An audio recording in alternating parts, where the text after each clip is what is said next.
Hi, I'm back. I'll be reading some more from the Bible, and I am using the reading plan from the Daily Audio Bible app, and I am in the chronological section, and I'll be reading for January 24th, 2021. I'll be reading Genesis chapters 35 to 37. Okay. Jacob returns to Bethel, Genesis chapter 35. Then God said to Jacob, "Go up to Bethel and settle there, and build an altar there to God who appeared to you when you were fleeing from your brother Esau." So Jacob said to his household and to all who were with him, "Get rid of the foreign gods you have with you, and purify yourselves and change your clothes. Then come, let us go up to Bethel, where I will build an altar to God, who answered me in the day of my distress, and who has been with me wherever I have gone." So they gave Jacob all the foreign gods they had, and the rings and the ears, and Jacob buried them under the oak at Shechem. Then they set out, and the terror of God fell on the towns all around them, so that no one pursued them. Jacob and all the people with him came to Luz, that is Bethel, and BH Bethel in the land of Canaan. There we built an altar, and he called the place Bethel, because it was there that God revealed himself to him when he was fleeing from his brother. Now Deborah, Rebekah's nurse, died and was buried under the oak outside Bethel. So it was named Allonbakuth. After Jacob returned from Paddan-aram, God appeared to him again and blessed him. God said to him, "Your name is Jacob, but you will no longer be called Jacob. Your name will be Israel." So he named him Israel. And God said to him, "I am God Almighty. Be fruitful and increase in number. A nation and a community of nations will come from you, and kings will be among your descendants. The land I gave to Abraham and Isaac, I also give to you, and I will give this land to your descendants after you." Then God went up from him at the place where he had talked with him. Jacob set up a stone pillar at the place where God had talked with him, and he poured out a drink offering on it. He also poured oil on it. Jacob called the place where God had talked with him Bethel, the deaths of Rachel and Isaac. Then they moved on from Bethel, while they were still some distance from Ephath. Rachel began to give birth and had great difficulty. And as she was having great difficulty in childbirth, the midwife said to her, "Don't despair, for you have another son."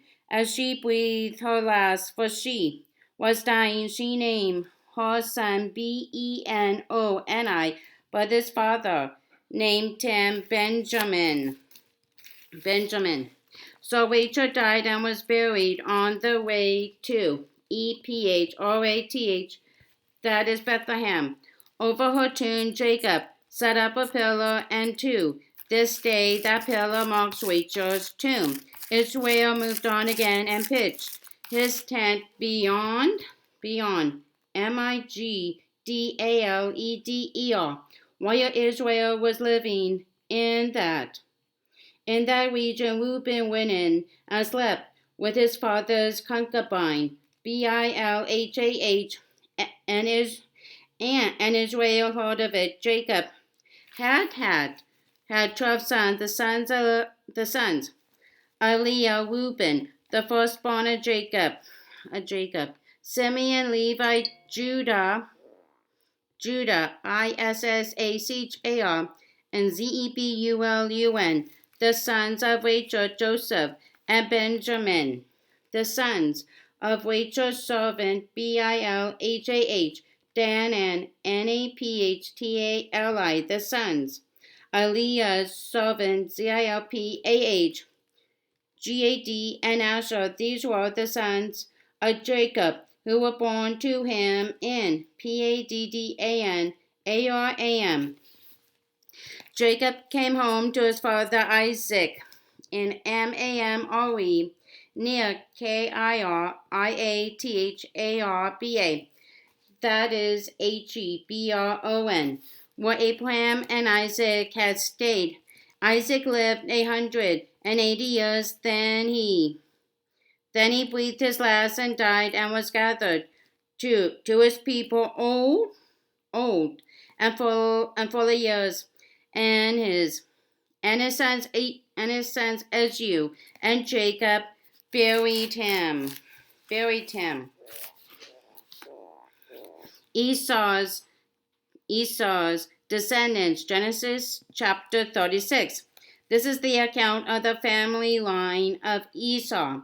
That is Edom. Esau took his wives from the women of Canaan, Adah, daughter of Elon, the Hittite, and Oholibamah, daughter of Anah, and granddaughter of Zibeon, the Hivite. Also Basmath, daughter of Ishmael, and sister of Nebaioth. Adah bore Elipaz to Esau. Basmath bore Reuel, and Oholibamah bore Jeush, Jaalam, and Korah. These were the sons of Esau, who were born to him in Canaan. Esau took his wives and sons and daughters, and all the members of his household, as well as his livestock and all his other animals, and all the goods he had acquired in Canaan, and moved to a land some distance from his brother Jacob. Their possessions were too great for them to remain together. The land where they were staying could not support them both because of their livestock. So Esau, that is Edom, settled in the hill country of Seir. This is the account of the family line of Esau, the father of the Edomites in the hill country of Seir. These are the names of Esau's sons: Elipaz, the son of Esau's wife Adah, and Reuel, the son of Esau's wife Basmath. The sons of Elipaz, Teman, Omar, Zepho, Gatam, and Kenaz. Esau's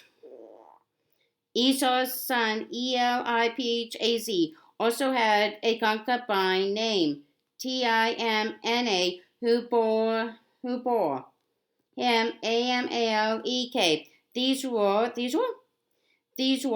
grandsons of Esau's wife Adah.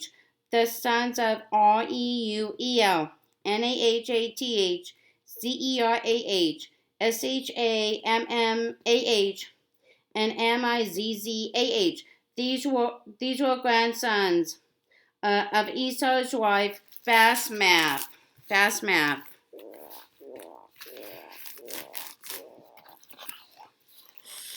The sons of Esau's wife Oholibamah, daughter of Anah, and granddaughter of Zibeon, whom she bore to Esau, Jeush, Jaalam, and Korah.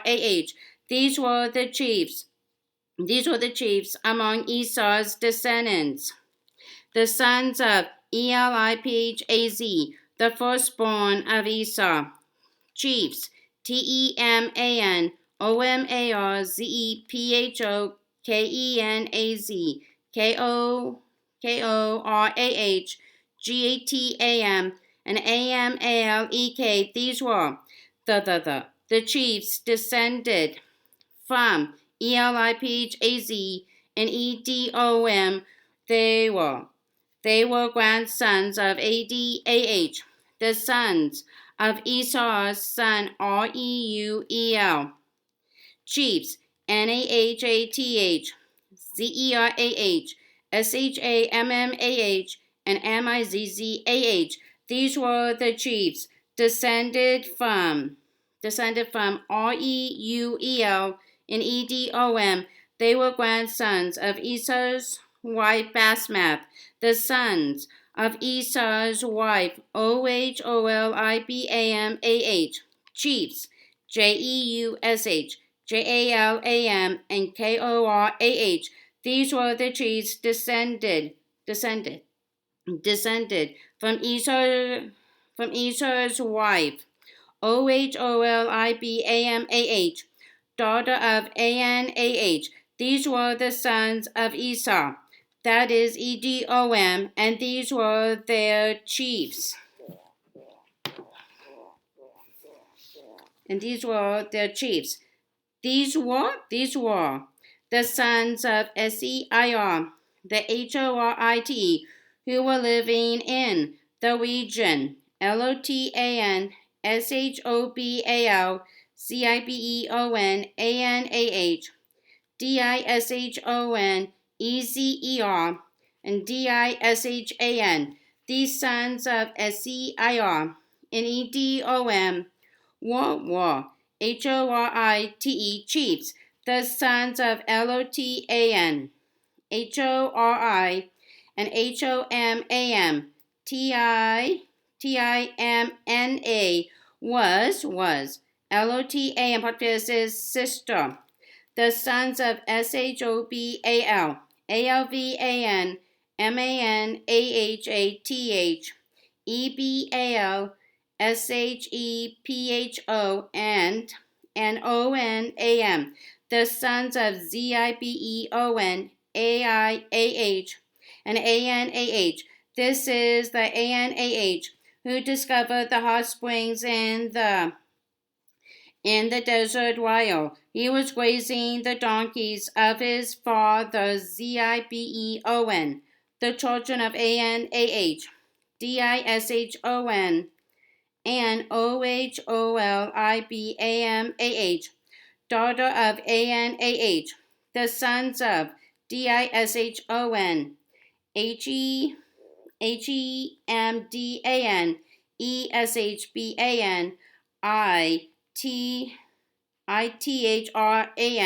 and Keran. The sons of Ezer, Bilhan, Zaavan, and Akan. The sons of Dishan, Uzi, and Aran.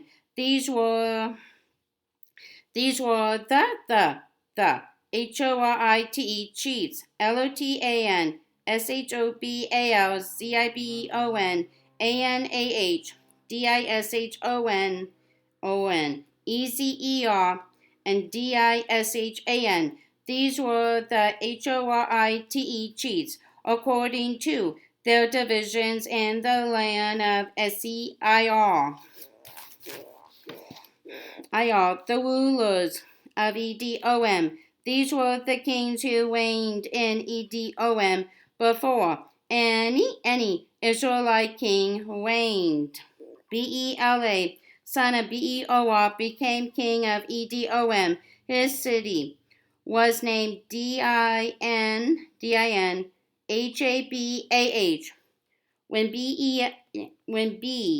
When Bela died, Jobab, son of Zeruiah, from Bozrah succeeded him as king.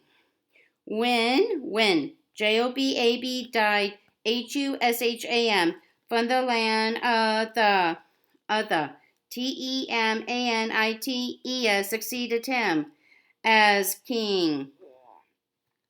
Succeeded him as king.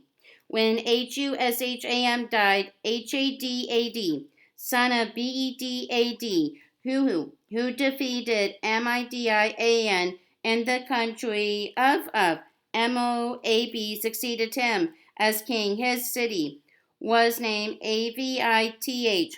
When Hadad died, Samlah from Masrekah succeeded him as king. When Samlah died, Shaul from Rehoboth on the river succeeded him as king. When Shaul died, Baalhanan, son of Akbor, succeeded him as king. When Baalhanan, son of Akbor, died, Hadad succeeded him as king. His city was named Pau, and his wife's name was Metebel, daughter of Matred, the daughter of Mezahab. These were the chiefs descended from Esau by name according to their clans and regions.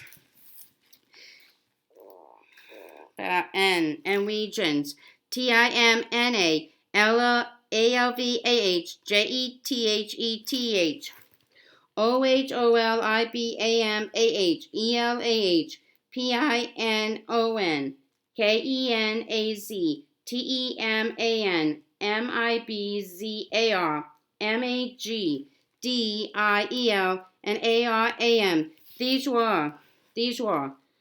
were the chiefs of Edom according to their settlements in the land they occupied. This is the family line of Esau, the father of the Edomites. The story of Joseph, Genesis chapter 37, verse 1 to Genesis chapter 50, verse 26. Joseph, one of Jacob's 12 sons, was obviously the favorite. Hated by his brothers for this, Joseph was sold to slave traders only to emerge as ruler of all Egypt. Through Joseph, we learn how suffering, no matter how unfair, developed strong character and deep wisdom. Joseph is sold into slavery. Joseph's dreams, Genesis chapter 37. Jacob lived in the land where his father had stayed, the land of Canaan. This is the account of Jacob's family line. Joseph, a young man of 17, was tending the flocks with his brothers, the sons of Bilhah, and the sons of Zilpah, his father's wives. And he brought their father a bad report about them. Now Israel loved Joseph more than any of his other sons because he had been born to him in his old age, and he made an ornate robe for him. When his brothers saw that their father loved him more than any of them, they hated him and could not speak a kind word to him. Joseph had a dream, and when he told it to his brothers, they hated him. All the more he said to them, "Listen to this dream I had. We were binding sheaves of grain out in the field when suddenly my sheaf rose and stood upright, while your sheaves gathered around mine and bowed down to it." His brothers said to him, Do you intend to reign over us? Will you actually rule us? And they hated him all the more because of his dream and what he had said. Then he had another dream, and he told it to his brothers. Listen, he said, I had another dream, and this time the sun and moon and 11 stars were bowing down to me. Were bowing down to me. When he told his father as well as his brothers, his father rebuked him and said, "What is this dream you had? Will your mother and I and your brothers actually come and bow down to the ground before you?" His brothers were jealous of him, but his father kept the matter in mind. In mind. Joseph sold by his brothers. Now his brothers had gone to graze their father's flocks near Shechem. And Israel said to Joseph, "As you know, your brothers are grazing their flocks near Shechem. Come, I am going to send you to them. To them." "Very well," he replied. So he said to him, "Go and see if all is well with your brothers and with the flocks, and bring word back to me." Then he sent him off from the valley of Hebron. When Joseph arrived at Shechem, a man found him wandering around in the fields and asked him, what are you looking for?" He replied, "I'm looking for my brothers. Can you tell me where they are? They are grazing their flocks. They have moved on from here." The man answered, "I heard them say, 'Let's go to Dothan.'" So Joseph went after his brothers and found them near Dothan. But they saw him in the distance, and before he reached them, they plotted to kill him. "Here comes that dreamer," they said to each other. "Come now, let's kill him and throw him into one of these cisterns and say that a ferocious animal devoured him. Then we will see what comes of his dreams." When Reuben heard this, he tried to rescue him from their hands. Let's not take his life," he said. "Don't shed any blood. Throw him into the cistern here in the wilderness, but don't lay a hand on him." Reuben said this to rescue him from them and take him back to his father. So when Joseph came to his brothers, they stripped him of his robe, the ornate robe he was wearing, and they took him and threw him into the cistern. The cistern was empty. There was no water in it. As they sat down to eat their meal, they looked up and saw a caravan of Ishmaelites coming from Gilead. The camels were loaded with spices, balm, and myrrh, and they were on their way to take them down to Egypt. Judah said to his brothers, "What will we gain if we kill our brother and cover up his blood? Let's sell him to the Ishmaelites and not lay our hands on him. After all, he is our brother, our own flesh and blood." His brothers agreed.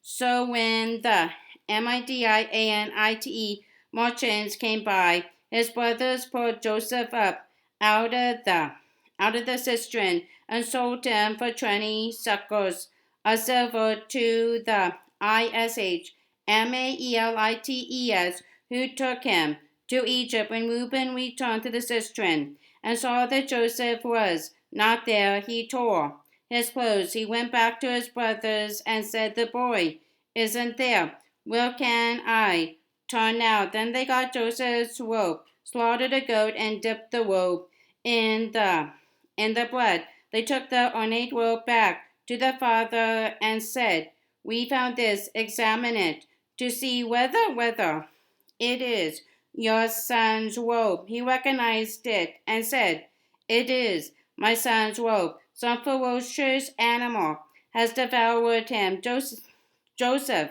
has surely been torn to pieces.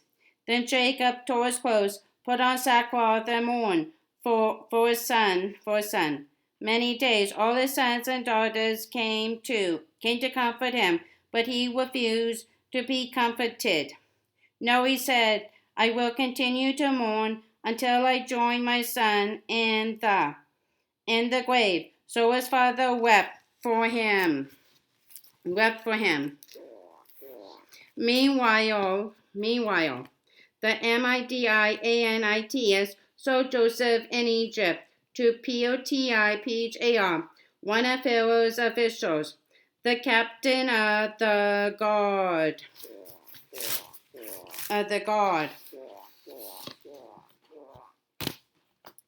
Okay, that's all. That's all for now. Bye.